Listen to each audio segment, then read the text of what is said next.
without sounding like a broken record, telematics, I think if you could do one thing to invest in your transition to electric, telematics is probably your best starting point.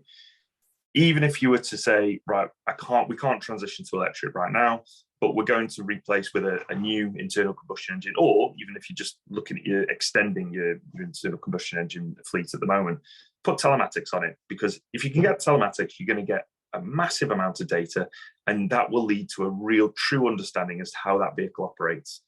You need to assess, and you need, as part of the assessment, you need to understand your fleet.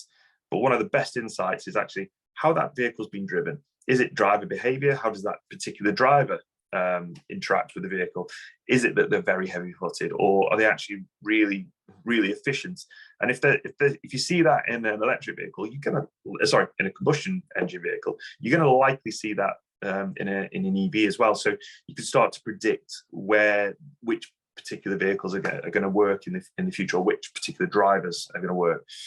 Again, telematics provides dwell time, so you can start to look at how long people are parked up in particular areas, which obviously has a big impact on your charging infrastructure and what your charging requirements are going to be in the future. And yeah, crucially, you know what miles there are. And the massive part of it is looking at the exceptions. If you do a survey with most van drivers, in my experience, you ask them how many miles they do, they will turn to you and say, they'll tell you the worst case scenario, because they remember the day that they ran 300 miles, that they drove 300 miles. Whereas when you actually look at their telematics, so we've done it before, and we said, right, tell us what your average is, or what you think your average is.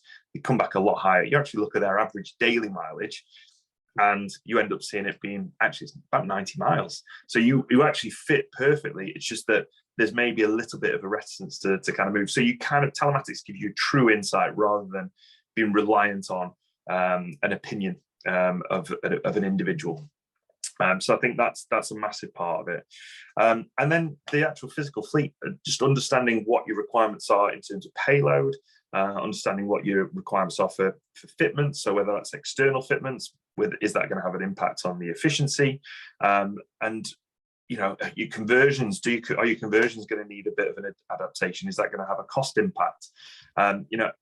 Have a look at, try and understand what your downtime is. You can get that from a lot with telematics as well. That can help, and see whether or not your downtime that's associated with your combustion engine vehicles, is that likely to be improved? Speak to experts, see what the general trend is, and is that actually another argument to say, well, actually our downtime is actually going to improve. So as a result, it's actually a real nice element to build into your total cost of ownership, which is, again, something the way we work with a thing called TCO Plus, which is looking at more real life data.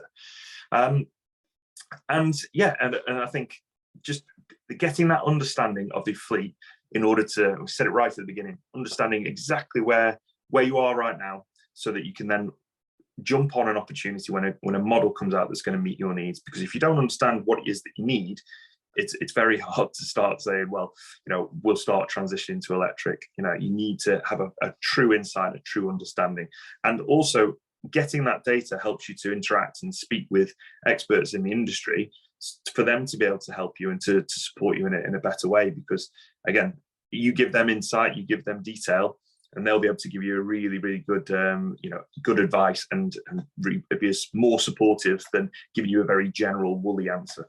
So I think that's probably my main message, is understand exactly where you're at.